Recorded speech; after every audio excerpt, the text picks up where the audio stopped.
ya tenemos que hacer los pasos anatómicos de la anatomía. ¿Ya? Lo dividimos en límites internos y límites externos. Tenemos hacia arriba la fibula diafragmática, por debajo el estrecho superior de la pelvis, por detrás la columna lumbar, delante y a ambos lados la pared abdominal propiamente dicha. Los límites externos tenemos hacia arriba el reborde costal, desde la base del apéndice sifoide hasta la séptima vertebral dorsal, y la línea tóraco-abdominal. Esta línea que divide al abdomen, ¿saben cómo se llama?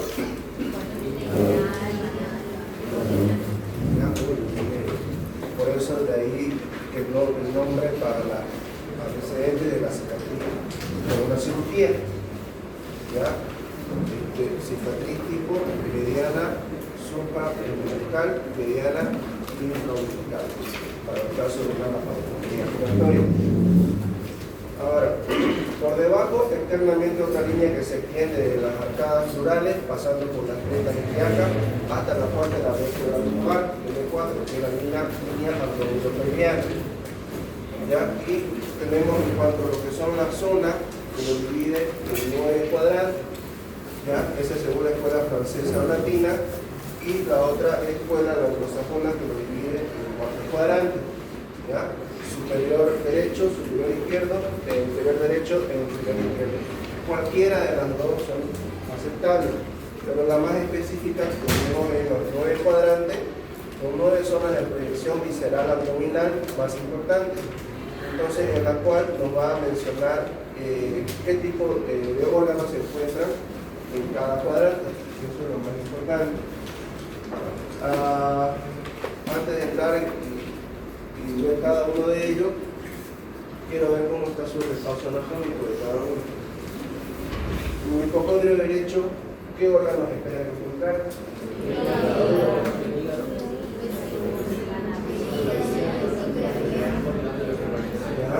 Hígado, vesícula biliar, glándula suprarrenal. Más que todo el flanco derecho. El flanco derecho podría ser parte, pero muy arriba. Otra cosa más que estamos olvidando, ¿qué más podríamos tener el hipocondrio derecho? El ángulo hepático del colon. ¿Ya? Entonces, esta parte es importante, porque también cruzan todo el vaso colónico, ¿ya? Y entre medio también están las masas delgadas, pero ese ángulo es fijo. ¿Listo? Luego también están los espacios virtuales. En el abdomen hay varios espacios. A ese nivel tenemos un espacio. ¿Alguien sabe cuál es su nombre? Espacio hepatorenal o ¿cuál es su nombre? Bien, espacio de Morrison. ¿Ya? En el epigastrio, ¿qué esperan encontrar?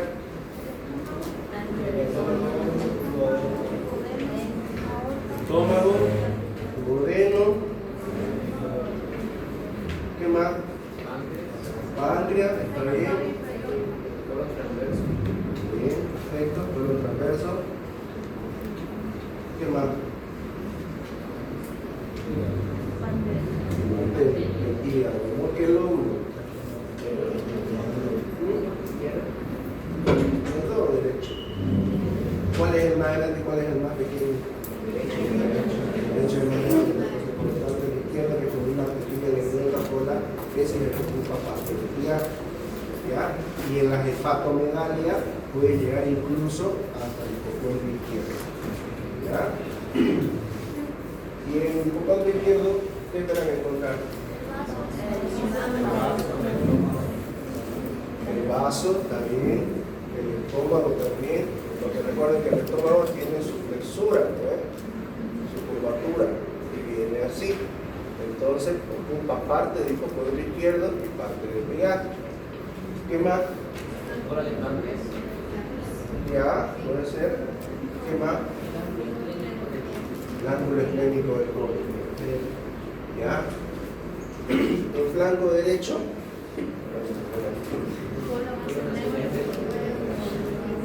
Ya, colon ascendente,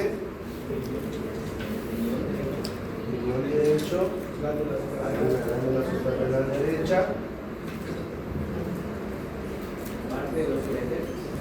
Parte del ¿qué porción o qué proximal? Que luego discurre y va bajando hacia la misma vejiga. ¿Lo ven? Entonces, en mesogastrio, ¿qué esperan encontrar? La masa delgada, ¿qué más? Colon ascendente, más que todo al lado de todo lo que es el flanco derecho, se llama en cirugía corredera paretopódica derecha. ¿Ya? El colon transverso ocupa lo que es el epigastrio, podría llegar a ocupar parte del mesogastrio, pero cuando no está en condiciones dilatadas, solo el epigastrio. Hay una parte importante por acá que cruza. Los vasos importantes.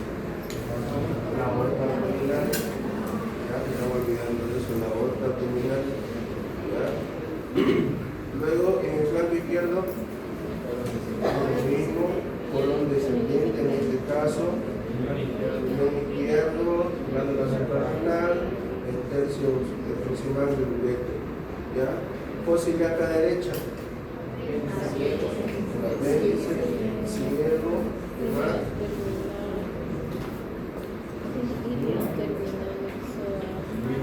Un síndrome de fosa ilíaca derecha que puede ser un diagnóstico en cirugía en una mujer diferente.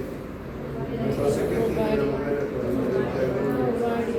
Ovario derecho, ¿ya? Porque es un diagnóstico diferencial de la policística aguda, por ejemplo, un embarazo ectópico. ¿Cuál es la clínica o sintomatología?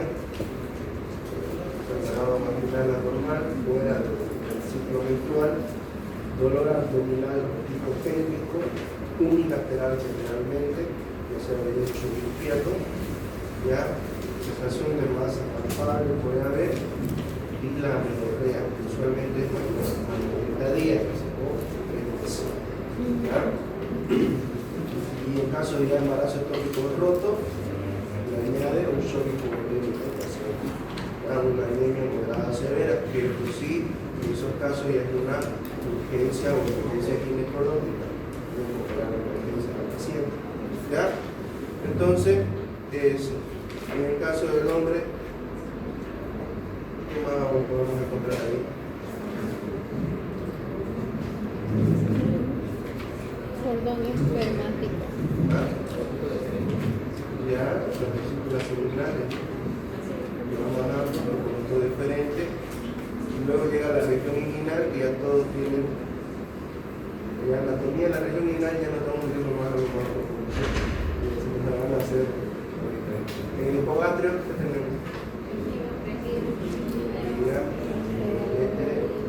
Que desemboca en el ureter, sería ¿qué porción sería el ureter? La que desemboca en la vagina, la distal o uretero vesical. ¿Ya? Y en fosa ilíaca izquierda, lo mismo en el caso de mujer, lo mismo que del lado derecho, pero el colon sigmoides. ¿Ya? Y en hipogastrio, ¿qué desembocaría ahí? ¿Qué le sigue al colon sigmoide? Recto área. ¿Ya? Entonces, lo que acabamos de ver, en el epigastrio, lóbulo izquierdo del hígado, estómago, duodeno, cabeza y cuerpo del páncreas, aorta, la cava inferior, el conducto torácico y columna vertebral. Mesogastrio, colon transverso, asa del intestino delgado, peritoneo formado por el epíplon mayor, mesenterio, la aorta y la cava inferior. Hipocondrio derecho, lóbulo derecho del hígado, fondo de la vesícula biliar, parte del colon transverso y el ángulo hepático igual, extremidad superior del riñón derecho y cápsula suprarrenal. Ya es como le ponemos aquí un los compañeros, que podría estar parte del riñón, sí, pero su polo superior, porque ahí es lo que viene el hipocondrio derecho en el espacio hepatorenal.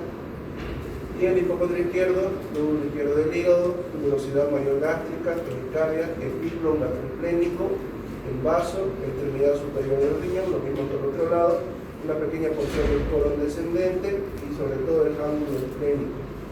Y hacia el Y1, a nivel de lo que es el hipocondrio izquierdo, se encuentra un ángulo donde empieza el Y1. ¿Alguien sabe cómo se llama ese ángulo? Perfecto, el ángulo de Trex. ¿Ya? Entonces el hipocondrio izquierdo, donde empieza el Y1 ilio, entonces ahí se encuentra el ángulo de Trex. Puede ser un límite anatómico referencial para una patología.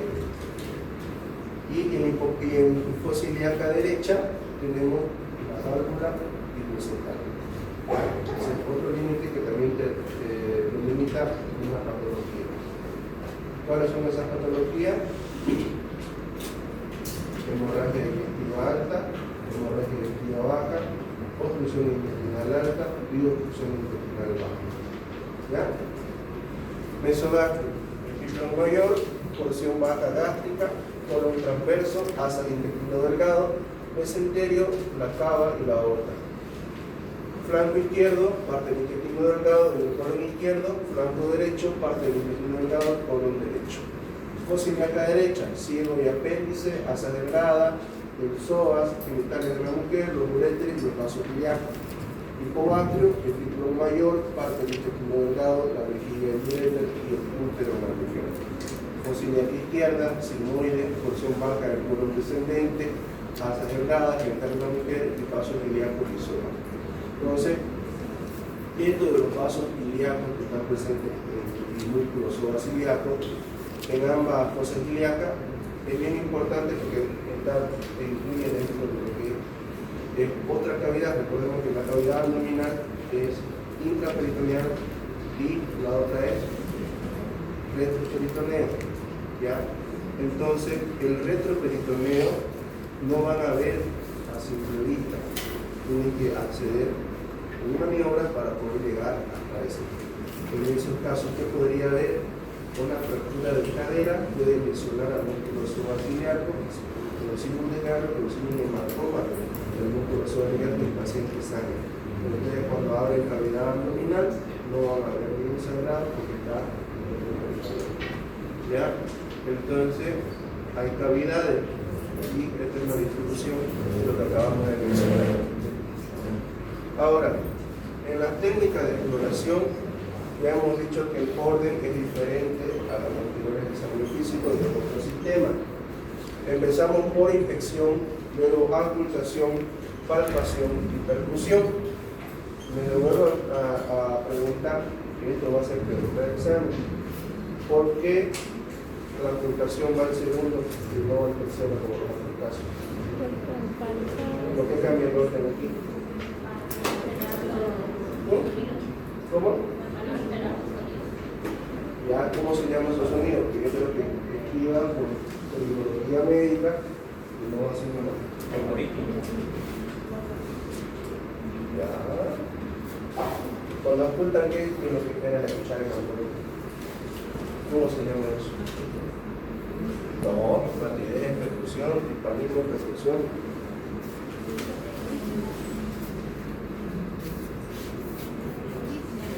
Vamos.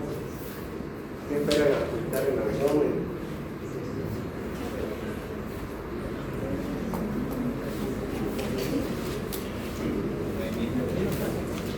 Por 10 puntos, ya, no sacan los celulares. Los ruidos hidroaéreos. Ese es el nombre, fluido hidroaéreo. ¿Ya? ¿Por qué? Porque al palpar, peor al percutir, van a alterar ese tránsito intestinal, porque dependiendo de la patología puede estar aumentado en casos de cuadro obstructivo por una función mecánica o en casos de ilios con causa inflamatoria pueden estar hipoactivos o paralizados. Por lo tanto, ustedes al palpar lo que no van a escuchar lo que deberían escuchar. ¿Listo? Entonces, aspectos a precisar: la inspección, posición del paciente, posición del médico, maniobras de inspección. La inspección, forma prominente, hablando del tipo de abdomen, plano, que si es simétrico, cambios en la pared, la circulación venosa, estrías y cicatrices, tumores y hernias. Entonces, un abdomen puede ser plano, puede ser semigloboso, puede ser globoso. ¿Ya? Usualmente los abdomen tipo plano son los que le llaman un paciente de constitución delgada o una paciente que sea atlética. ¿Ya? Un semigloboso, tenemos la clásica pancita de grupo, entonces atensa de tejido celular subcutáneo.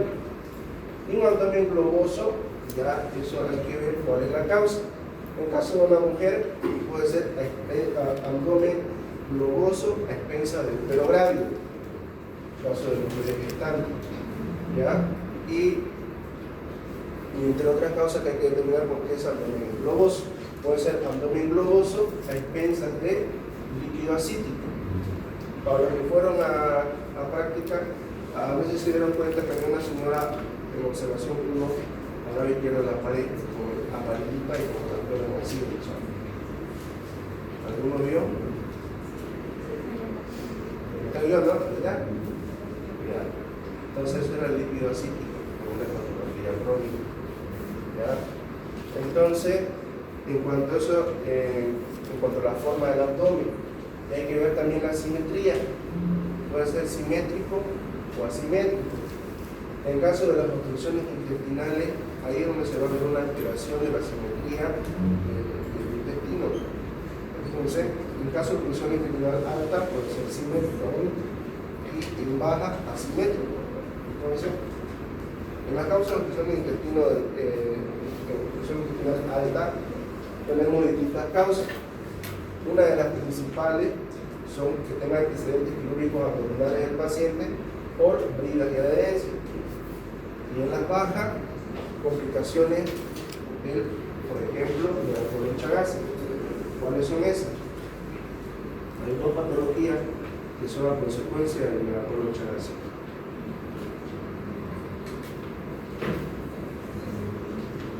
En una, en el esófago o en el esófago también hay, pero estamos centrándonos netamente en colon. Hay una donde se tuerce la catita y hay otra donde se acumula altísima catita. ¿Cómo se llama? Una patología es distinta a la otra, pero son producidas por lo que son más crucificulares de la colon chagásica.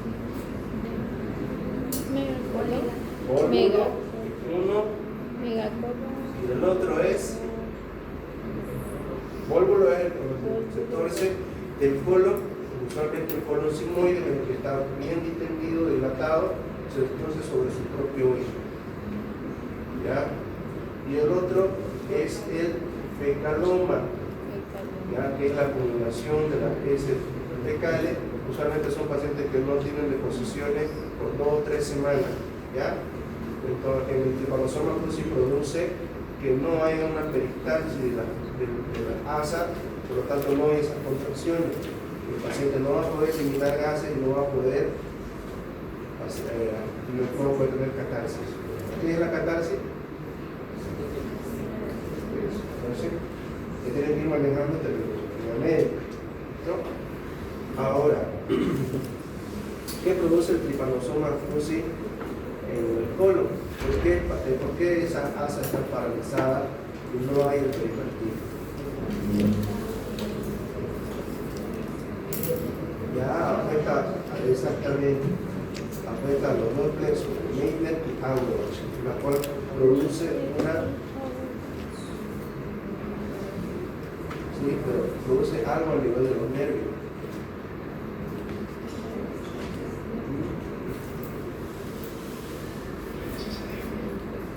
¿Qué produce?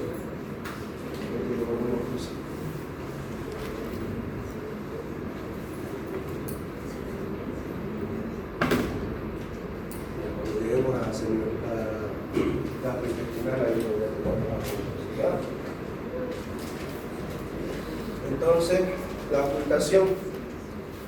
Identificar los ruidos normales y patológicos, ocultar en 1 a 2 minutos y se ocultan en todo lo que correspondería a las vísceras huecas. ¿Cuáles son esos? Estómago, todo el marco donde se encuentran las asas delgadas y el colon. ¿Ya? Entonces, esto de acá es lo que tiene que calcular entre 5 a 35 por minuto. Y cuando los ruidos hidroaéreos, esto corresponde a lo normal o fisiológico. ¿Ya? Ahora la percusión, maniobra de Gerhard en busca de timpanismo o matidez. ¿Ya? El timpanismo es propio de qué tipo de víscera? Con luz, con vacíos. Ya, aire, gas, vacío. Entonces, ¿qué tipo de víscera es? Víscera hueca. ¿Y la matidez? Compacto, ¿no? Ya, lo compacto, un sonido mate, que es característico de víscera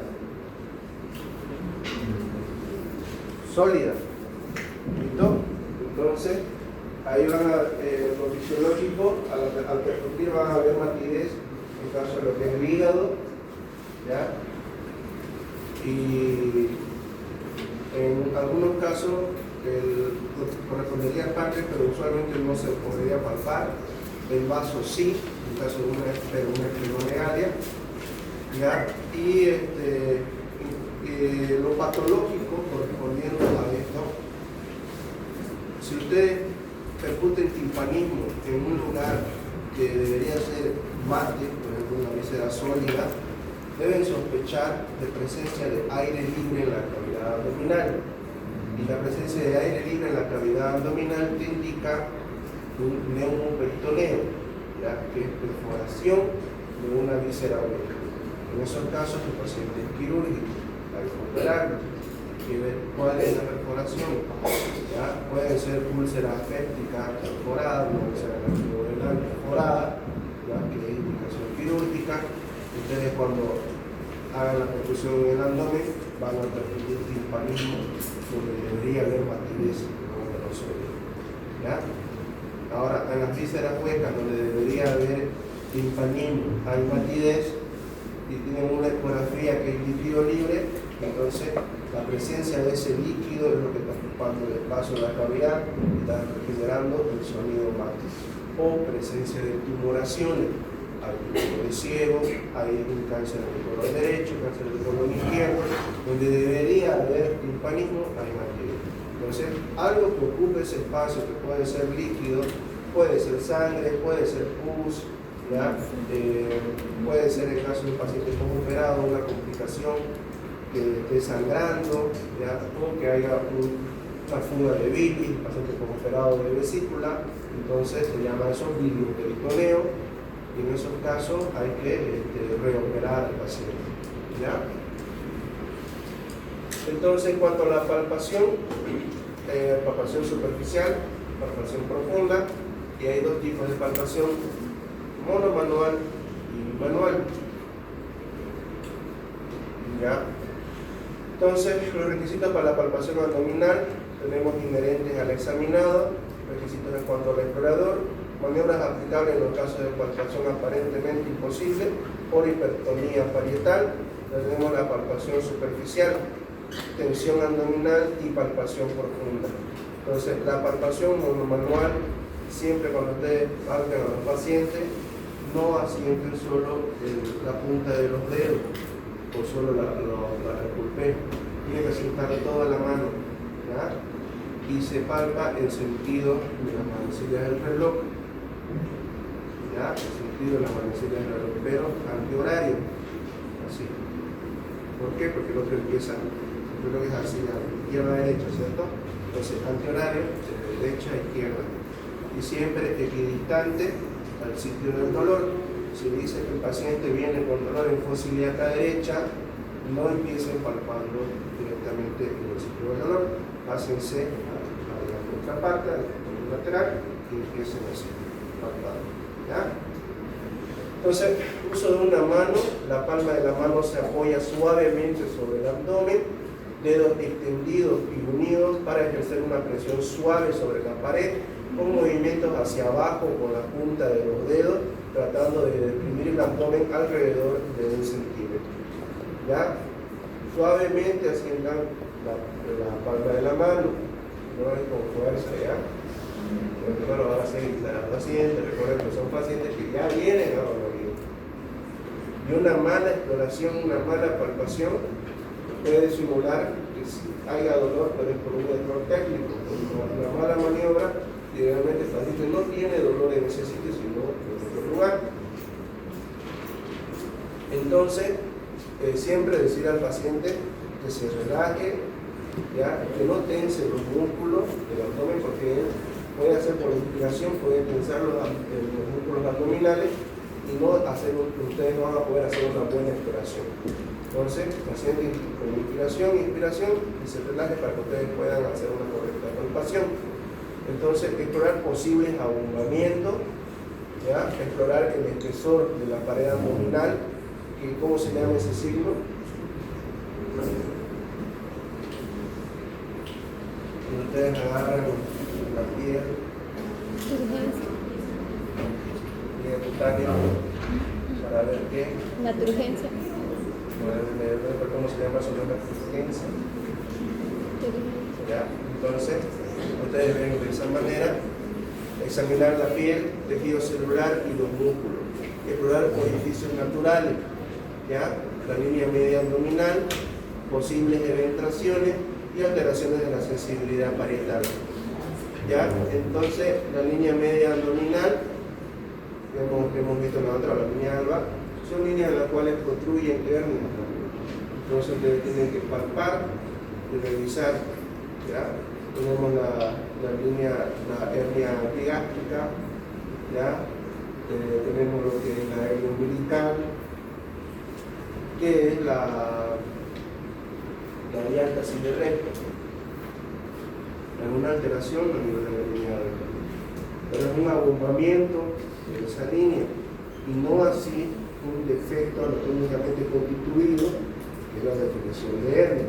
No hay un orificio como tal, solo se abomba la línea alba, pero no hay un orificio con contenido herniario. ¿Ya? Entonces, posibles eventraciones de lo que he dicho y alteraciones de la sensibilidad parietal para ver si hay dolor a la palpación superficial. ¿Ya? La maniobra del escultor de Merlo es una técnica de palpación superficial del abdomen. Consiste en pasar la mano derecha plana sobre la superficie abdominal para evaluar temperatura, trofismo, sensibilidad y detectar abombamientos. Relaja la pared abdominal y ayuda a identificar hernias o eventraciones. La técnica se desliza suavemente la palma de la mano derecha sobre la pared abdominal. Su finalidad es que facilita la relajación muscular y ayuda a detectar los abombamientos o retracciones.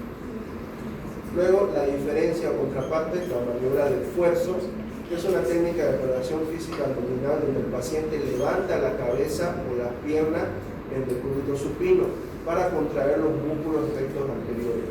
Su objetivo principal es diferenciar masas o hernias intraabdominales de aquellas situadas en la pared abdominal, las cuales se ven más prominentes o fijas.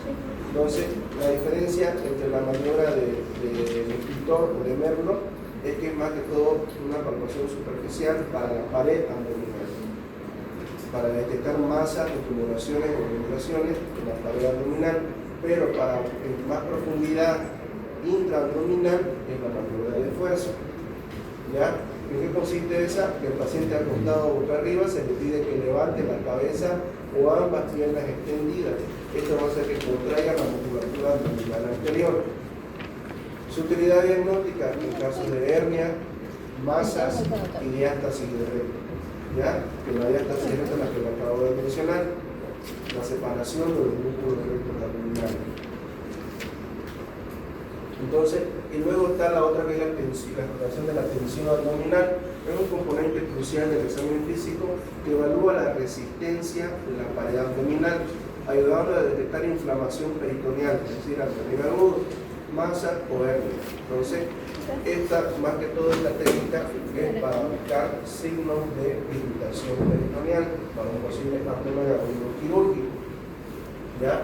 Se realiza mediante la palpación suave y sistemática, dividiendo el abdomen en cuadrantes para identificar áreas de hipertonía, es decir, rigidez o flacidez, que son los signos del signo de rebote. ¿Ya?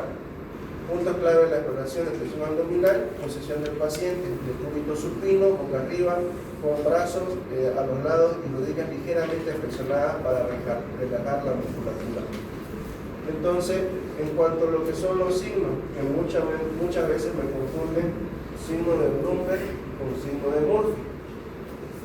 ¿Qué es el signo de Blumberg? ¿A qué patología pertenece? ¿A qué patología pertenece el signo de Murphy?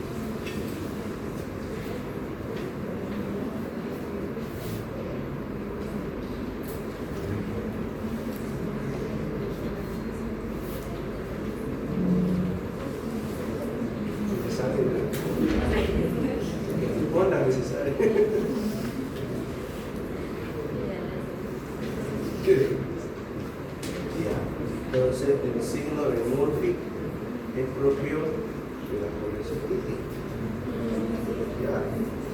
No se confundan con cronología de Murphy, que es diferente. La cronología de Murphy es la migración del dolor abdominal que inicia en el epigastrio hacia posibilidad derecha, que es indicativo de la apendicitis.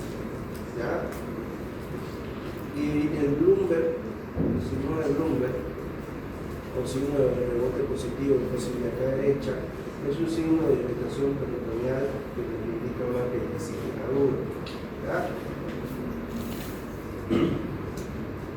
Entonces, estamos viendo uno de los cuantos signos, porque hay harto.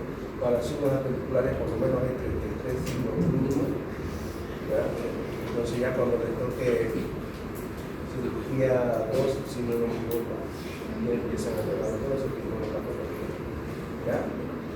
Entonces, el más conocido que deberían saber es el signo de Blumberg, que es la descompresión, mejor dicho, brusca de la pared localizado a nivel de flexibilidad derecha. Se investiga haciendo presión suave y profunda con la punta de los dedos unidos, cubriendo unos 2 centímetros, para luego y súbitamente retirar la mano, observando si la maniobra produce dolor agudo. Entonces, en otras palabras, es el dolor agudo producido a la descompresión brusca en flexibilidad derecha. Entonces, ustedes palpan en lo que es el punto de Blumberg, la línea imaginaria trazada en 2 tercios, del ombligo hasta la cresta ilíaca anterior superior. Entonces palpan y luego sueltan. Al soltar de manera brusca y produce dolor agudo en el paciente, eso te indica que hay un signo de irritación peritoneal, un signo de rebote positivo. Entonces eso te indica una apendicitis aguda. Ahora, el signo de Buneau-de-Mussig es un dolor difuso a la descompresión brusca en cualquier región de los cuadrantes abdominales y nos indica una peritonitis generalizada. El signo de Blumberg usualmente te indica una peritonitis localizada, que está afectado solo lo que es el apéndice. Pero, ¿cuáles son las complicaciones de una apendicitis que no es tratada a tiempo? Una peritonitis, una peritonitis generalizada. Entonces, cuando ustedes palpen y sientan que hay ese dolor brusco en el paciente de la descompresión, pero en todos los cuadrantes abdominales, eso te va a indicar que hay una peritonitis generalizada. Pero no es propio solo de apendicitis. ¿Indica peritonitis generalizada? Sí. ¿Es quirúrgico el paciente? Sí. Pero hay que ver cuál es la causa. Puede ser el apéndice, puede ser sangre que esté libre en todo el cuadrante abdominal, puede ser pus. Entonces indica que sí es quirúrgico y eso es un signo de depresión peritoneal generalizada. Y el abdomen en tabla, que se produce por la peritonitis generalizada. Va a haber un abdomen realmente con una tabla que es bien duro, poco depresible, y que para contraído todo el tiempo. Ese es el abdomen en tabla. Entonces, esta es la prueba de esfuerzo que estábamos viendo. Se le pide al paciente que levante la cabeza. Esto es útil para detectar posibles hernias o penetraciones, una diástasis de rectos abdominales, o también para ver una posible hernia inguinal. ¿Ya? Entonces la palpación monomanual y la palpación bimanual. La palpación bimanual también es útil en pacientes que son obesos. ¿Ya? No solamente el paciente nos ayuda bastante para los pacientes que tienen bastante líquido adiposo. Entonces palpación visceral bimanual, con los dedos índices en contacto con las manos superpuestas. Para los que ya están un poco que les expliqué cómo se hacía la palpación bimanual. La primera, como si fuera la monomanual, toda la palma de la mano sentada con los dedos, y la otra mano, en los otros dedos, hacen una depresión sobre los pupilos de los dedos que están abajo. ¿Ya? Entonces esa es la manera de hacer una palpación bimanual. Con las maniobras de deslizamiento, desnivel o de arrastre. Palpan y van llevando así. Entonces, esa es otra maniobra. Entonces, la palpación profunda con las manos superpuestas, ahí estamos viendo mejor una imagen, y el deslizamiento de los dedos. Palpación bimanual anterior-posterior o de peloteo. Esta técnica, que es bastante usada, puede ser en el hipocondrio derecho como puede ser en el hipocondrio izquierdo, para el caso de una policitis aguda, ¿ya? O en el caso de una afección renal, incluso la mano que está aquí abajo deprime suavemente con los dedos para tratar de elevar el órgano, y con la palma que está arriba o superior logran palparlo con mayor facilidad. Entonces esa es la finalidad de esta palpación bimanual antero-posterior o de peloteo. Entonces, la maniobra de Lloris San Martino, una técnica para la relajación abdominal, es una maniobra de Galambo para palpar el vaso. Puede combinarse relajación por presión de mano izquierda, que es lo que hemos dicho, en sentido perpendicular al órgano. Semiflexión de rodilla, útil en pacientes que contraen naturalmente el abdomen a la palpación. Van a haber pacientes que van a contraer voluntariamente la musculatura del abdomen y no van a poder hacer una correcta maniobra. Entonces a esos pacientes le van a decir que haga una semiflexión de las rodillas, que eso le va a producir una relajación en la musculatura abdominal que van a poder palpar de manera correcta. Maniobra de Lloris San Martino es útil para detectar puntos dolorosos en abdomen tensos, que se combina tacto rectal con palpación profunda de abdomen. Ya, obviamente ustedes no van a hacer eso, ¿no? O alguien quiere hacer tacto rectal en su práctica hospitalaria.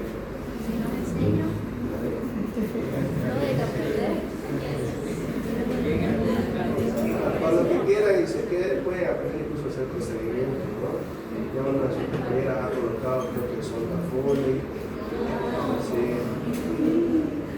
así que a los días sábados de la noche al menos, si quieren quedarse, tienen oportunidad de aprender más, ¿no? Pero como le dije, es hacer práctica, no hay comunidad, por lo que han ido ya han visto que no es muy grande, es chiquito el ambiente, no hay donde dormir, por si acaso.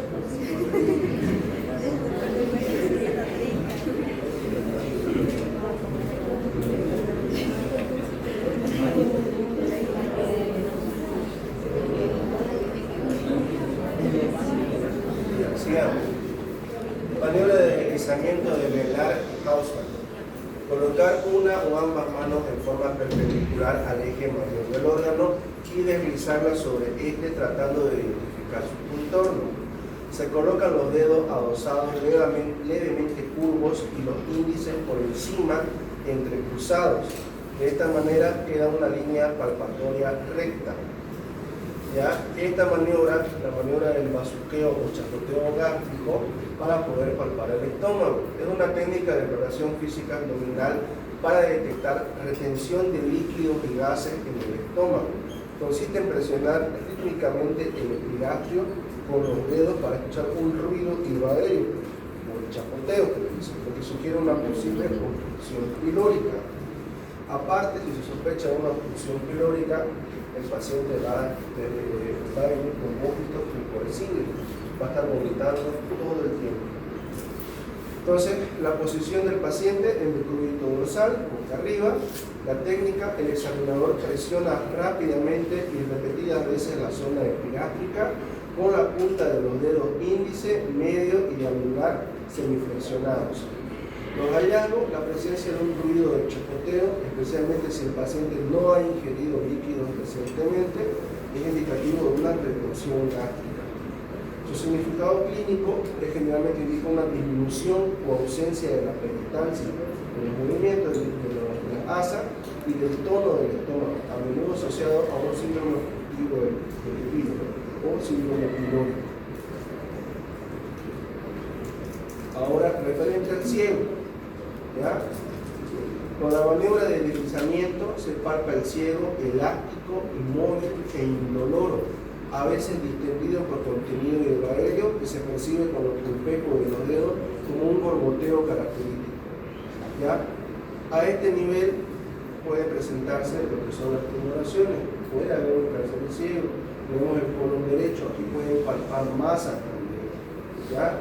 Aquí es el ángulo hepático del colon, lo que me decían sus compañeros. El colon transverso, el ángulo esplénico del colon, luego viene lo que es el colon descendente, el colon sigmoide, el recto y ¿ya? Y este choricito que ven aquí, ya la cerebral que mira los humanos. Entonces, esto es lo que más es una de las urgencias quirúrgicas más frecuentes en cirugía general, la apendicitis. ¿Ya? Entonces, para el colon descendente y transverso, las maniobras de deslizamiento se realizan del lado izquierdo del paciente. El colon descendente no se palpa. El sigmoide se palpa en la fosa ilíaca izquierda, algo móvil y del grosor de un dedo. ¿En qué casos pueden palpar bien esto? Cuando hay un vólvulo de sigmoide. ¿Ya? Va a haber una asa rectante que puede llegar incluso hasta el colon transverso y se logra palpar la asa bien distendida. Entonces, en lo que es la aorta abdominal, normalmente se palpa en el epigastrio. En obesos se utiliza la palpación bimanual con las manos superpuestas y hallazgo de una masa pulsátil expansiva. ¿Ya? Entonces, pueden lograr a palparlo, pero usualmente personas que son más delgadas se logra palpar eso. Entonces, seguimos palpación de víscera sólida monomanual. El médico sentado a la derecha del paciente, mirando hacia él con la mano derecha algo oblicua y el talón apoyado. Se palpa suavemente con los pulpejos, hundiendo levemente la mano de la fosa ilíaca derecha hacia arriba o fuera de los músculos rectos. Para palpar hígado, tenemos la maniobra de Chauffer. Entonces se colocan los dedos índice y medio de la mano izquierda en el ángulo costomuscular derecho. En esta única zona depresible, la mano posterior efectúa una serie de pequeños impulsos hacia arriba después de la inspiración que permite a la mano derecha percibir el reborde hepático. ¿Ya? Entonces, en la maniobra de Hilbert, igual para palpar hígado, el médico a la derecha hacia los pies de esta manera. Entonces, las manos unidas por pulpejo de los dedos índice y medio, los talones hacia afuera y forman ángulo recto. ¿Ya? Entonces, la mano derecha se ubica paralela y a la izquierda perpendicular al reborde costal y se asciende desde fosa ilíaca derecha hasta llegar al hipocondrio derecho. Esa es la maniobra de Hilbert. Y la maniobra del enganche de Matthew es la más usada. El médico sentado a la derecha del paciente, mirando hacia los pies, inicia en fosa ilíaca derecha con movimientos de enganche en dirección hacia el hombro y al llegar cerca del reborde costal solicita una inspiración profunda. Es como si fuese una palpación bimanual, pero más que todo apegado hacia el reborde costal. Esto es lo que le va a pedir al paciente, que haga una inspiración profunda. ¿Ya? Entonces, estos casos nos van a permitir para poder palpar lo que es el hígado, pero en casos de hepatomegalia, hay hepatomegalia que puede ser una a través de dedos o dos traveses de dedos por encima del reborde costal, la cual no va a haber necesidad incluso de hacer la maniobra solo con una palpación monomanual, van a poder palpar ese hígado que está conectado. Lo mismo con el vaso. Entonces, la vesícula biliar hay que buscar su movilidad, la sensibilidad, la maniobra de Murphy y el signo de Murphy. Entonces, ¿en qué consiste el signo de Murphy? El signo de Murphy consiste en palpar a nivel del punto cístico, ya haciendo una presión, se le pide al paciente que inspire y en el momento de la expiración se palpa el punto cístico. Y si eso produce una apnea del paciente, estamos con un signo de Murphy positivo, ¿ya? Entonces, es la apnea producida por el dolor a la palpación del punto cístico. Eso es el signo de Murphy, ¿ya? Entonces, inspiración interrumpida por dolor. Punto doloroso a la presión en el borde externo del recto abdominal derecho y el reborde costal, ¿ya? Entonces, no se confundan este signo con apendicitis de vesícula, ¿ya? Porque puedo preguntarle fácilmente en qué consiste el signo de Murphy y a qué patología pertenece. Entonces ustedes ponen apendicitis aguda, ¿ya? Entonces consiste en palpar el hipocondrio derecho en el punto que une la línea medio clavicular derecha con una línea que pasa por la 10ª costilla en sentido horizontal en inspiración profunda, lo que con el dolor ocasiona la detención de la respiración, la apnea, ¿ya? El signo de Black-Burley para buscar qué patología, apendicitis aguda, ¿no? ¿Ya? Entonces es el punto de localización del apéndice.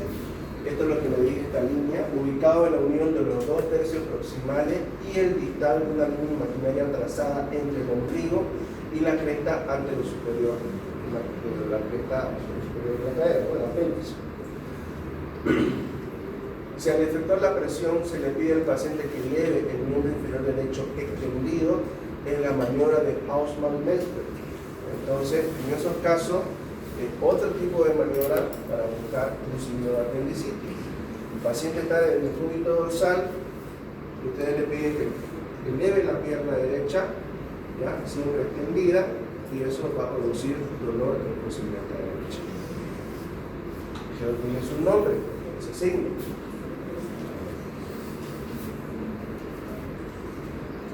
Hay 2 signos que se producen en el neuroma también. El signo del psoas ilíaco y el signo del obturador. ¿Ya? Para ambos son diferentes maniobras. Uno eleva recto y el otro gira un ligero ángulo interno de la pierna. ¿Ya? Entonces, que busca esos 2 signos: signo del psoas ilíaco y signo del obturador. Ahora, en cuanto al vaso, ubicado profundamente en el hipocondrio izquierdo, 13 centímetros y de 150 a 200 gramos de peso. El polo superior es posterior a la 10ª costilla y el inferior es anterior hacia el ángulo izquierdo del colon. ¿Ya? Entonces, para palpar el vaso, un paciente en el cúbito dorsal, el examinador ubicado a la derecha, se palpa desde el fosa ilíaca derecha y su fosa ilíaca izquierda hacia arriba con la mano casi plana, hundiendo suavemente la pared y solicita al paciente inspiración profunda. Es útil colocar la mano izquierda en región látero inferior del tórax, como estamos viendo acá. El examinador situado a la izquierda, la maniobra del enganche en posición de cuchara, ¿ya? Es parecida a la que se le hace en el hipocondrio derecho, poniendo la mano izquierda la menos hábil para poder elevar el órgano, haciendo movimientos suaves con la mano izquierda, como protejo los dedos, y con la mano derecha poder reprimir, para poder llegar a volar, para poder llegar a palpar el vaso, que es un órgano muy profundo. Entonces, variante de Middleton, colocar el antebrazo del paciente flexionado por detrás de la espalda, ejerciendo presión sobre la costilla 10 a 12. Entonces, maniobra de Nageli, cuando no se puede palpar el vaso. El paciente se ubica en el decúbito intermedio lateral derecho y el paciente mantiene esta posición sentado en la cama mirando hacia los pies del paciente en contacto con la espalda. ¿Ya? El miembro superior izquierdo se ubica flexionado sobre el tórax y el derecho extendido. La mano del explorador se apoya y desplaza la parrilla costal hacia abajo y la mano izquierda en forma de cuchara.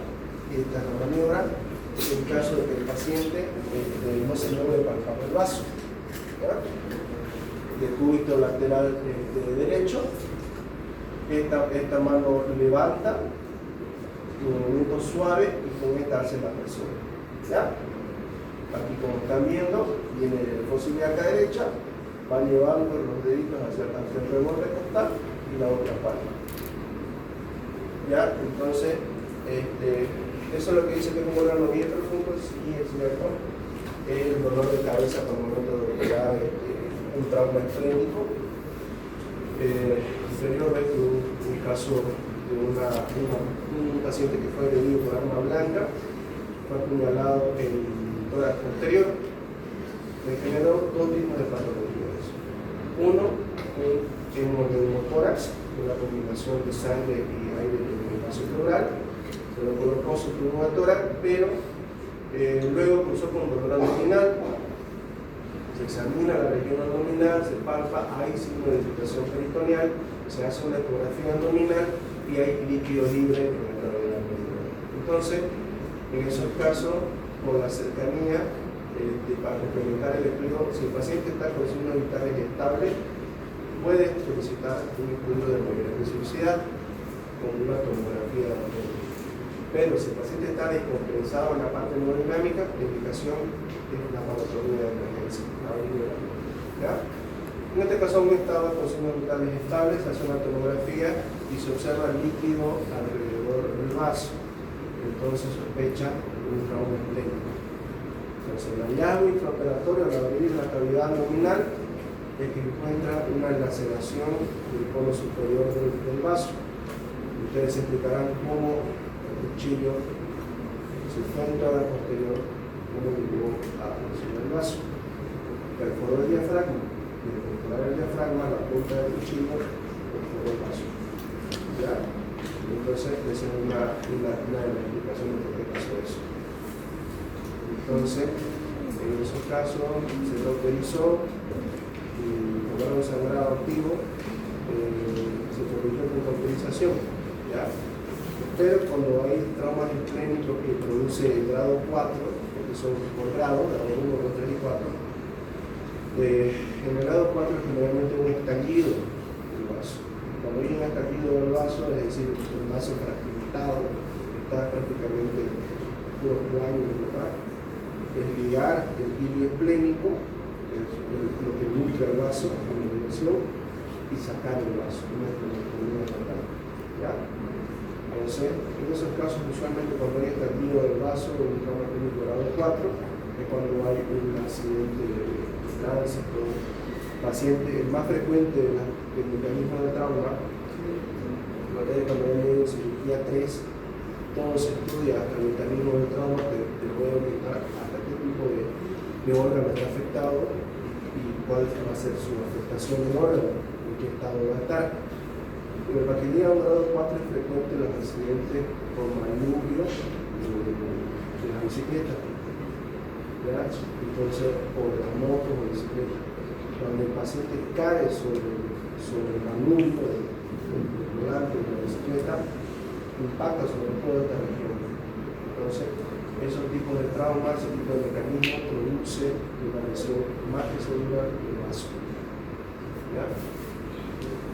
Entonces, cuando lo que es la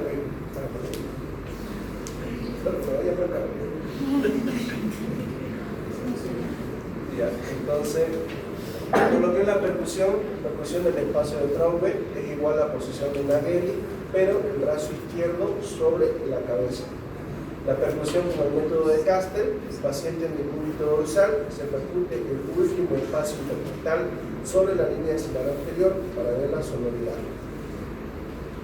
Estos de aquí son los puntos de referencia para todos los puntos dolorosos para palpar y buscar signos de infiltración peritoneal, es decir, los puntos dolorosos de abdomen. Punto cístico en busca del signo de Murphy, el punto de Van Burney, que es la línea que les estaba hablando, la línea imaginaria del ombligo a la cresta anterosuperior, divides en 3 tercios y a nivel de los 2 tercios, un tercio distal, se encuentra el punto 5. ¿Ya? Entonces el punto de Morris también, el punto de Makuni y el punto de Morris, ambos son referencias para apendicitis. ¿Ya? Punto de Makuni izquierdo, que indica una diverticulitis, que es una inflamación en un saco del divertículo del colon. ¿Ya? Punto ureteral superior, esto es lo que estábamos viendo en el caso de infecciones del tracto urinario o una litiasis ureteral. Así se define: punto ureteral superior positivo, medio e inferior.